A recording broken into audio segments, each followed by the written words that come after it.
You're called to an active shooter event. You can still hear the gunfire going on, but you can't get inside because of a locked door. What are you going to do now? That's today's topic. Stick around.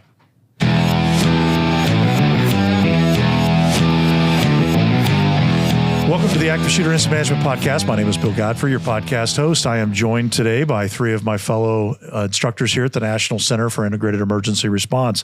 On my right, Chad Lake from the Fire EMS side. Good to have you back in, Chad. Thank you for having me back. I like this. Fire guys on the fire side, law enforcement guys on the law enforcement side. Yeah.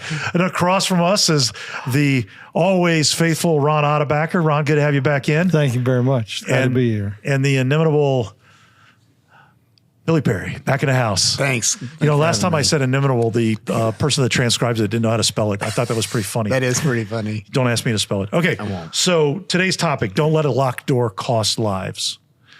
I set the scenario up. You're dispatched to an event and there's a locked door standing between you and where you need to get to stop the killing. Billy, what are the issues? What are the issues is how good are you at breaching? Do you have breaching tools? What agencies have breaching tools? What's your policy on breaching tools? What's your policy on breaching? There you go. And did you bring the breaching tool with you? Right. Do you have it? And do you have the willingness, the skills, the knowledge, and the opportunity to do it? And we take it for granted. And we work in law enforcement for years. We worked at not doing it. We would pass it off to the fire station. We would pass it off to the fire department on a check welfare, let's say. And it's a beautiful opportunity to breach a door. Beautiful opportunity. And we would pass it off to the fire station or the responding fire units. And we noticed, all of us that were on SWAT and some others said, those guys are some amazing breachers. And the joke became that the worst firefighter in the house was a better breacher than us because they do it all the time. And they're really, really good at it, and they have all the tools. And, you don't want your very first breach to be the day that the balloon goes up and the day of the big game. And Ron has a saying, try before you pry. And I've personally breached an unlocked door for a long time when somebody from the back of the stack came up and turned the knob and opened it. So that's suboptimal. You're not the only one that has that suboptimal history of breaching an unlocked door. Right. Guilty. The other thing to consider is in your planning, have you looked at alternate entry points too? Right. We've had some, going back to doing narcotic search warrants, that are reinforced that just are damn near impossible to breach. And then you go to the side door and you just bust out a little sliding glass window and you walk right in. Right. So have you thought about alternate breaching points? And I think that's a really good point. Obviously the potential for every second to matter in an active shooter event couldn't be more understated. Breaching is an important skill and it can be done very quickly once you have the tools and the person with the knowledge at the door. But there might be a different way through that's faster. Right. There may be, and you may need to find an alternative route in. And if you've done any amount of breaching, your first one may have been great. It may have swung a ram and it was super awesome. And God love you, and I'm super happy for you. But by the same token, if you've done a bunch of them and you've hit that one door and you're going, that's got a dead man behind it. That's got a crossbar behind it, and there's nothing you can do short of a charge. One extra lock can make the difference. So, or the ubiquitous 4x4 across it, and so experience matters. It does. Chad, you and I on the fire side, a lot of time spent learning breaching from fire school and then coming back to it and revisiting it. From cars to house doors to commercial doors, things like that. What are the big takeaways in your mind that law enforcement really ought to know about breaching? That's some of the most common challenges. I think honestly, the tools are great, but the tools are useless without the technique. Right. Mm-hmm. The technique has to be there because otherwise you're just holding a piece of steel. Right. So if you can learn the certain techniques, and as you are prying a door and what are you looking for? Are you looking for alternate mechanisms? Are you looking at the flexibility of the door, and are you on the right spot of the door? Do you have to start low and work your way high? So learning the techniques and really what to look for is probably the key, more importantly than the tool itself.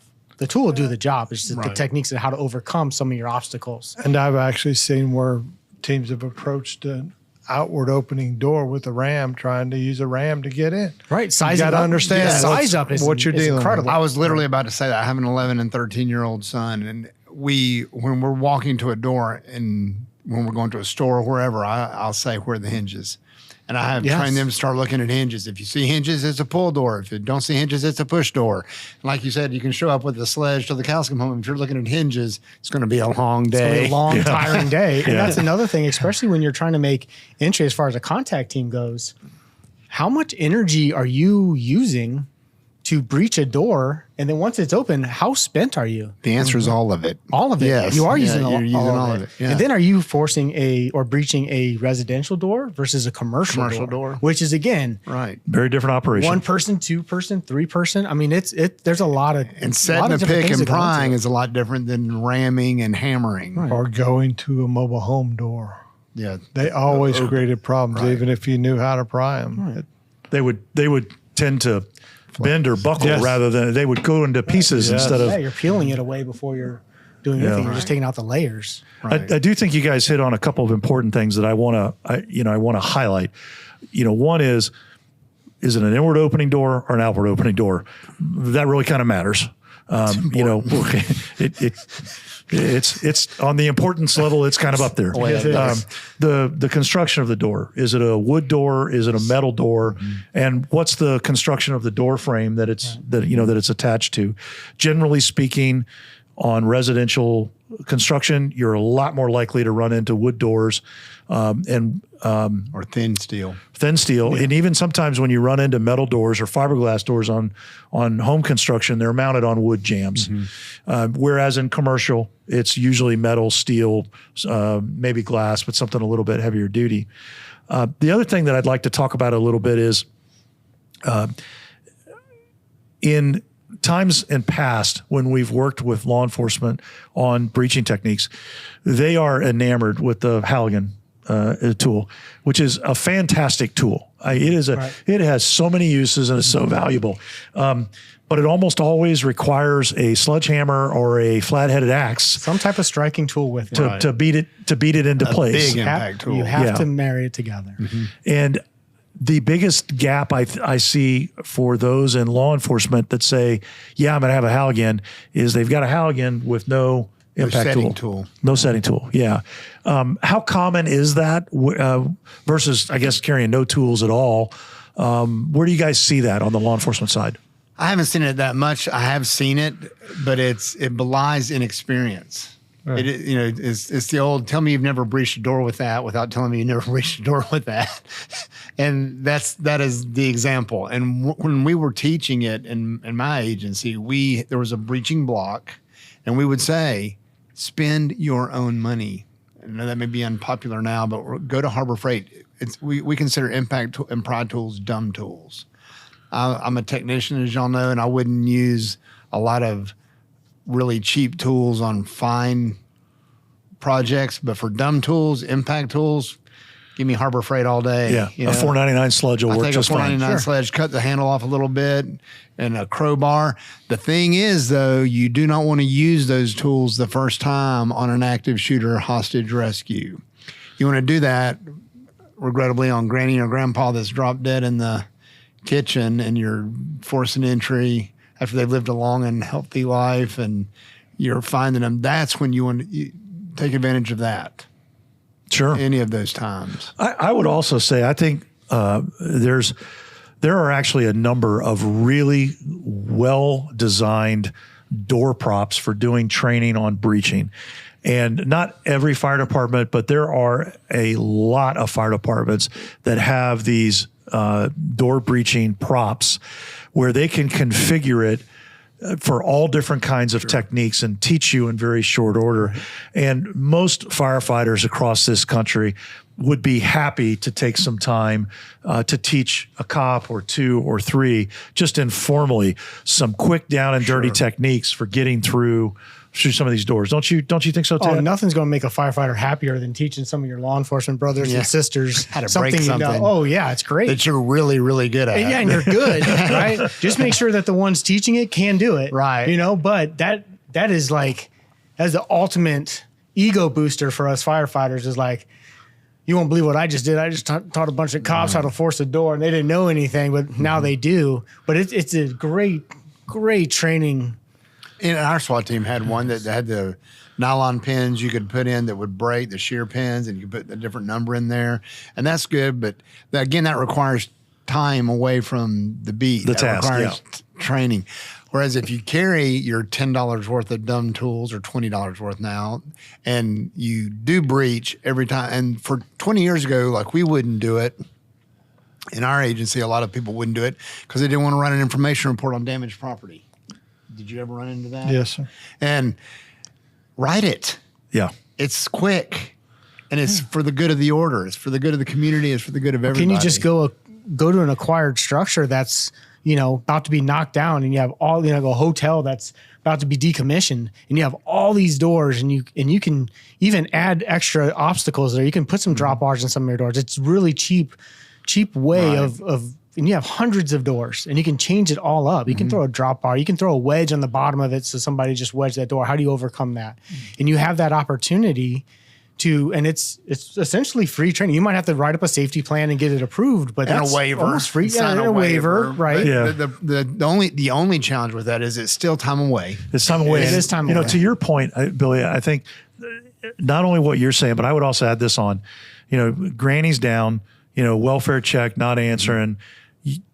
Often the fire department is dispatched to that as well, or they're dispatched to it first, and then they call law enforcement because they don't want to, you know, they want to make entry without a law enforcement officer there. Right.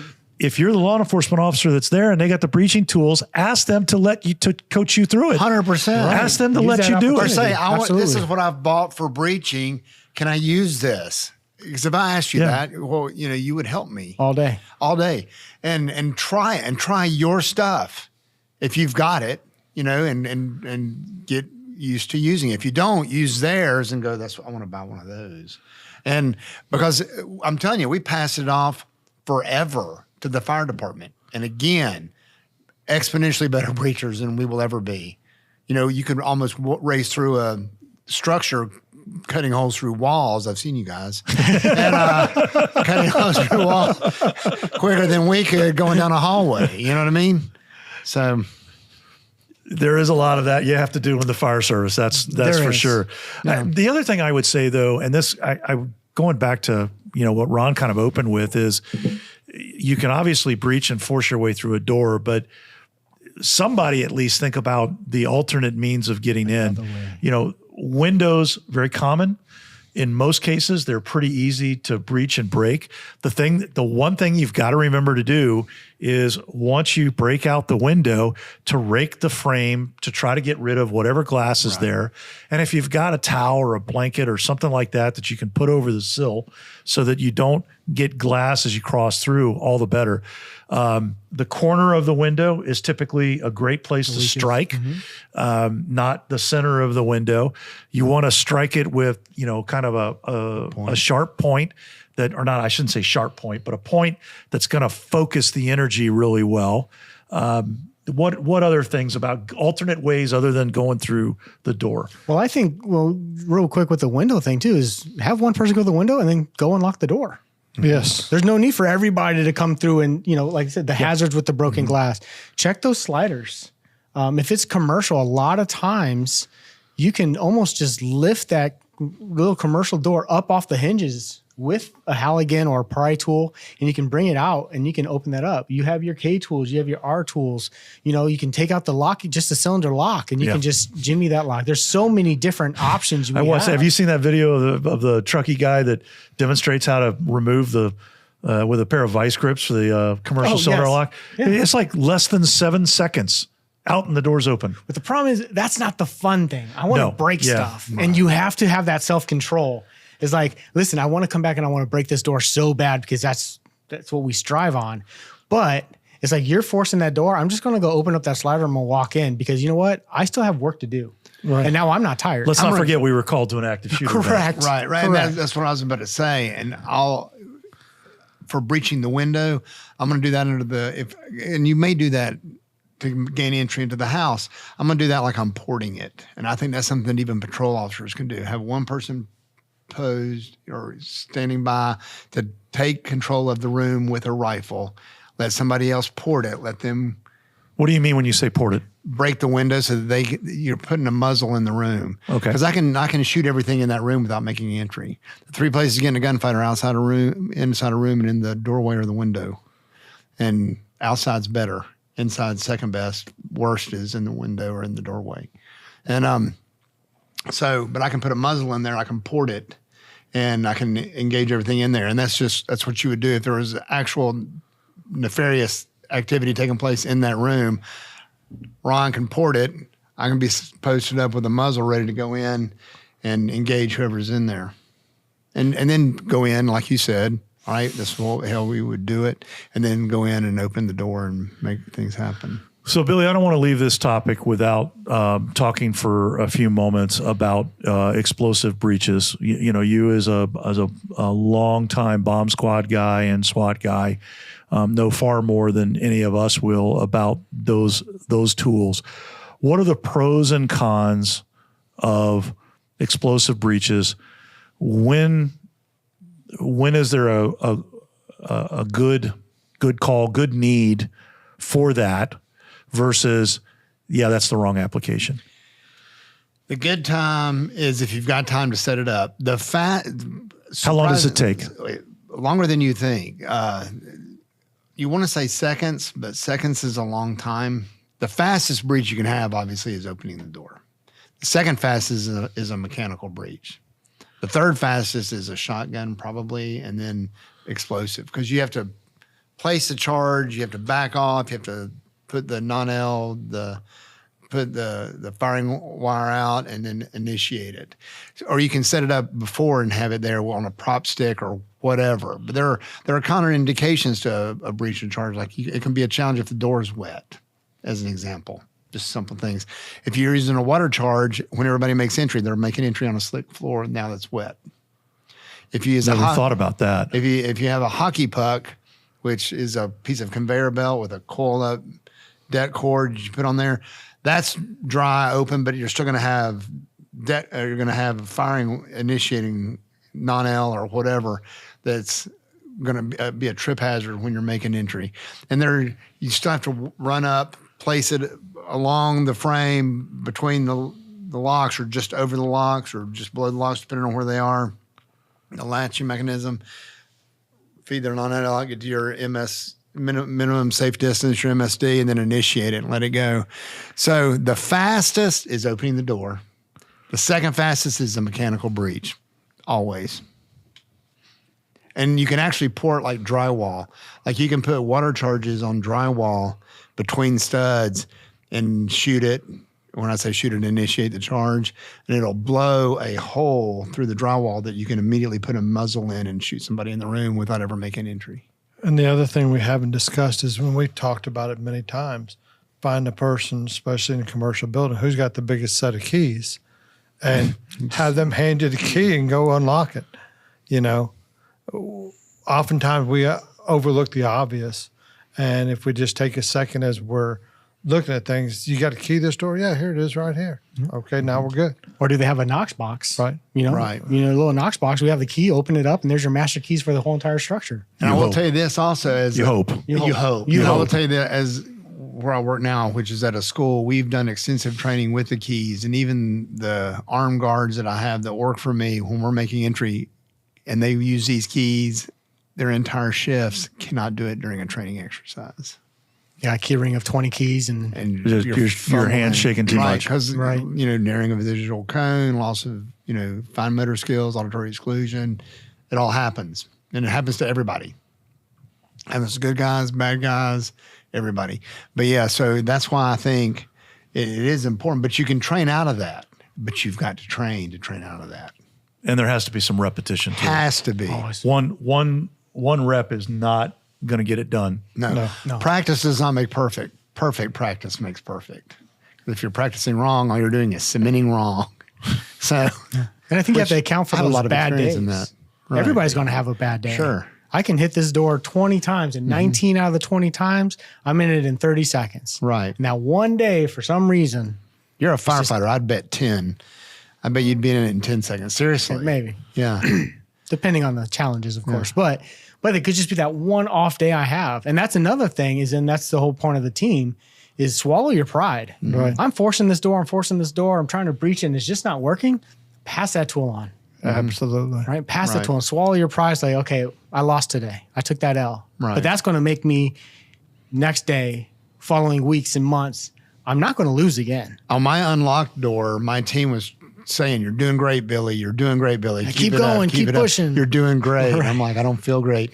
And the guy from the back of the stack came up and opened the door. Yeah. Thankfully for him, you were too tired to punch him. I didn't say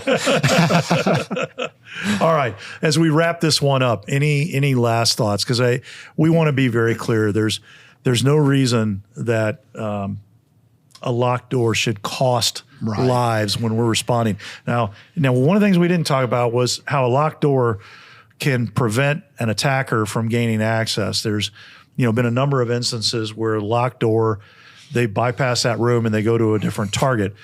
So you should expect to run into locked doors when it's an active shooter environment.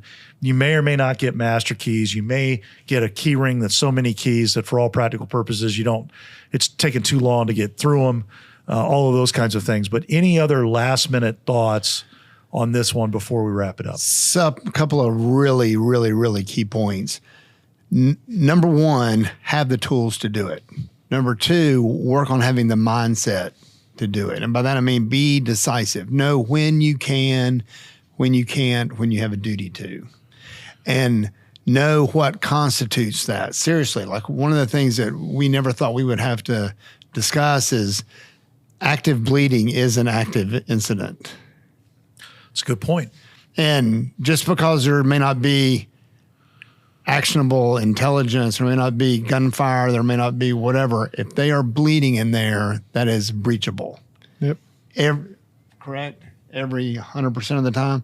And just know that. Knowledge is power. And, you've heard me say, courage, competence, incompetence, and confidence are all contagious. And if you're incompetent and you're not courageous, it's, that makes sense?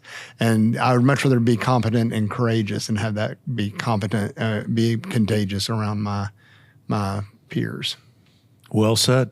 Well said. I think we'll leave it there. Gentlemen, thank you very much for coming together to talk about this topic. Thank you to our producer, Carla Torres. If you have any questions or comments, please let us know. We love hearing the feedback. If there's something you think we can help you with, give us a call. And until next time, stay safe.